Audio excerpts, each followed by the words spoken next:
여러분 안녕하세요.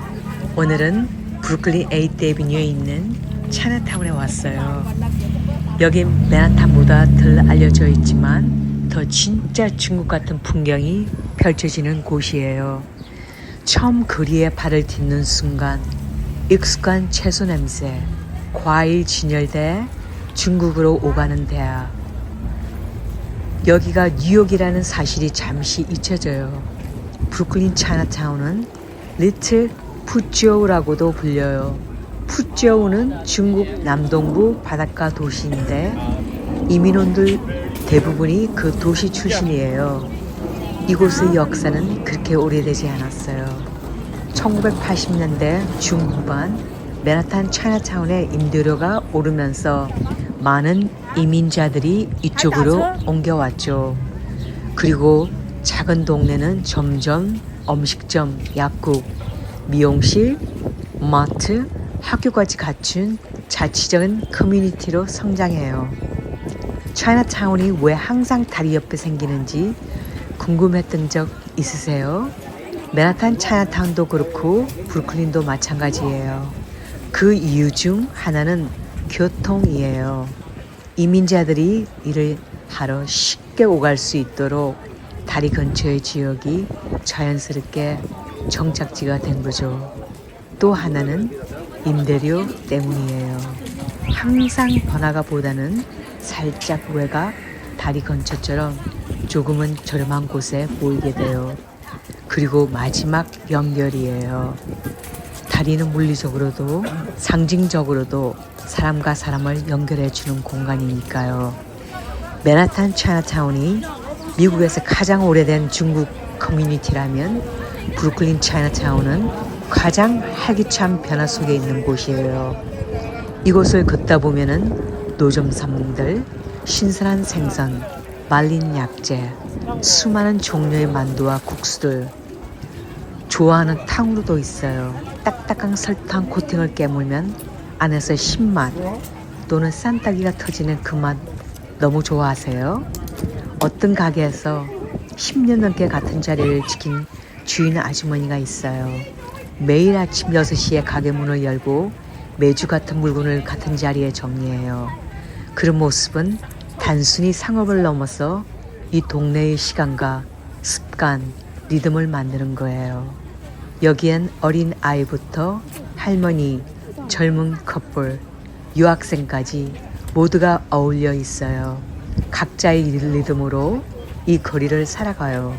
차이나타운이라는 단어는 어쩌면 그 자체로 그들만의 공간처럼 들릴지도 모르지만 사실은 이민자의 삶이 녹아 있는 열린 도시의 일부예요. 이 거리에는 가족을 떠나온 그리움이 있고 더 나은 삶을 위한 희열이 있고 익숙한 음식으로 버티는 날들이 흔적이 있어요. 그래서 단순히 시장이 아니라 하나의 작은 나라 같아요. 낯선 땅 위에 피어난 익숙함. 그게 이 차이나타운이 가진 힘이에요. 오늘 이곳을 걷고 먹고 보고 숨쉬면서 단순한 문화 체험이 아니라 이면의 온도를 조금 느껴봤어요. 다음에 이곳을 또 찾게 된다면 그땐 한 사람의 관광객이 아니라 조금은 이 동네를 이해하는 사람으로 다시 걷고 싶어요. 우리가 오늘 이렇게 뉴욕의 복잡한 지하철을 타고 다닐 수 있는 이유, 그 시작에는 바로 보이지 않는 손들이 있었어요. 그 손은 땀에 젖고 굳은 살이 박혔고 말은 통하지 않아도 일은 누구 봐도 성실했죠. 1800년대 후반 수많은 중국인들이 미국으로 이주해 왔어요. 처음엔 골드러시를 따라 서부로 그리고 철도를 짓기 위해 고용된 사람들로 대륙 횡단 철도, 미국을 동서로 연결하는 그 어마어마한 프로젝트. 그 철도는 중국인 노동자들이 없었으면 완성되지 못했을 거예요. 그들은 다이너마이트로 바위를 깨고 산을 뚫고 눈 속에서 맨손으로 레일을 깎았어요. 그런데 이름 하나 남지 않았어요. 사진에도 기사에도 그들의 존재는 가려졌죠. 철도가 완공되고 나서 많은 중국 이민자들이 뉴욕으로 흘러왔어요. 여기서 다시 새 삶을 시작하려고요. 하지만 기다리고 있던 건 기회의 땅이 아니라 차별의 도시였죠. 중국인 배척법 이라는 법이 있었어요. 미국 역사상 특정 인종을 대상으로 한 첫 이민 제한법이었어요.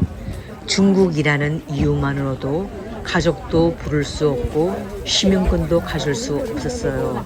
폭력과 배제 속에서 그들은 자신들끼리 뭉치면서 살아야 했죠. 그래서 차이나타운이 생겨난 거예요.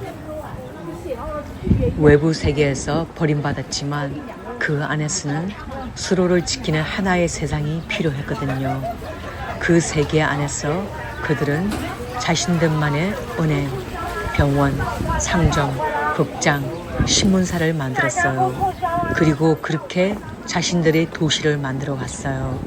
그건 생존이었고 도시의 존엄을 지키는 방식이었죠. 차이나타운은 단지 이민자들이 모여 사는 지역이 아니에요.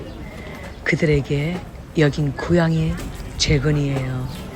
수천 킬로미터 떨어진 땅에서 익숙한 언어, 음식, 리듬, 풍경을 다시 만들어야만 했죠.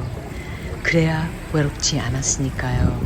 작은 식당 하나에서부터 시작된 이 거리에는 누군가의 엄마가 끓여주던 국물 맛이 있고 밤낮없이 일하던 아버지의 두 손이 있어요. 그리고 그 세월을 지나 이젠 아이들이 영어로 대화하고 중국어로 계산을 하며 두 문화 사이를 능숙하게 오가고 있어요.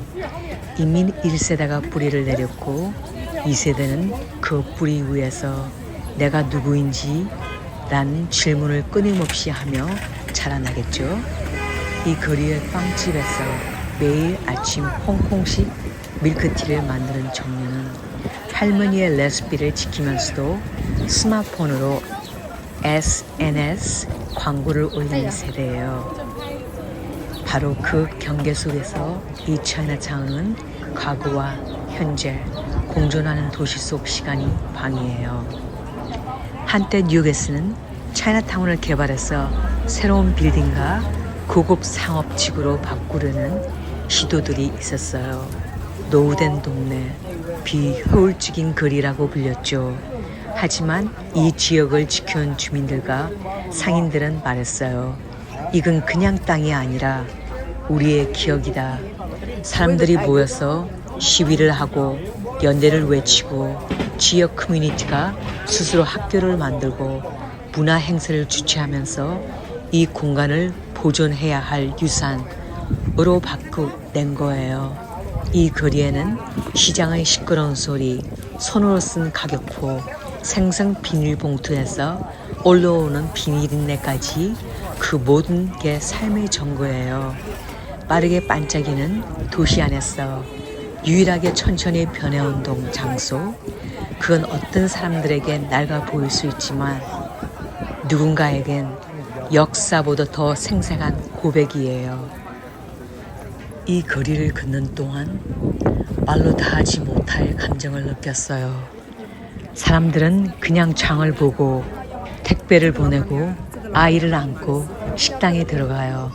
그런데 그 모든 평범한 순간들이 사실은 이 거리의 고유한 생존 방식이자 사랑의 모양이에요. 누군가는 여기에 털 잡기까지 모국어 없이 비자 없이 가족 없이 수없이 미끄러지면 버텨냈겠죠. 그리고 결국 이 거리에 이름 하나 없는 역사 하나 없는 그로 새겨졌을 거예요. 우리는 종종 질문해요. 차이나타운은 왜 항상 같은 모습일까? 왜 낡은 간판? 왜 작은 가게? 왜 똑같은 냄새? 하지만 그건 시간이 지나서가 아니라 시간을 간직하고 있기 때문이에요. 이곳은 변화를 밀어내는 게 아니라 자기만의 속도로 천천히 끌어안는 방식으로 살아가요. 오늘 그렸던 이 길은 누군가에겐 매일 걷는 출근길이고 누군가에겐 20년 만에 돌아온 고향이고 또 누군가에겐 단지 처음 와본 여행지일지도 몰라요. 그런데 오늘 이 거리 위에 남겨진 수많은 살아낸 흔적들을 마주 왔어요. 냄새, 소리, 표정, 발걸음, 눈빛, 그 모든 것이 말없이 말해요. 우린 여기서 살아왔고 살아가고 있고 앞으로도 살아갈 거야. 이제 영상의 끝이 가까워졌어요. 그리고 이 거리에 하루도 서서히 저물어가요. 사람들은 여전히 바쁘게 움직이고 야채 상자는 조금씩 비워지고 붉은 등이 조금 더 따뜻해 보여요. 이곳은 오늘도 아무 일 없듯이 살아가지만 이 거리를 걷고 나서 조금 달라졌어요. 무언가를 알게 되었다는 것보다 무언가를 느끼게 되었다는 말이 더 잘 어울릴 것 같아요. 낯선 공간에 있었지만 왠지 낯설지 않은 마음이 있었어요. 익숙하지 않아도 이 거리의 감정은 이해할 수 있어요. 그건 아마도 누구나 어디에선가 살아남아야 했던 마음을 한 번쯤은 가졌기 때문이었죠. 언제부턴가 차이나타운이란 말이 더는 그들만의 거리가 아니라 우리가 함께 걸어야 할 이야기 장소로 느껴졌어요. 아마 이 거리도 누군가 스쳐 지나가길 그리고 기억해 주길 바랬을지도 몰라요. 시청하여 주셔서 진심으로 고맙고 감사합니다.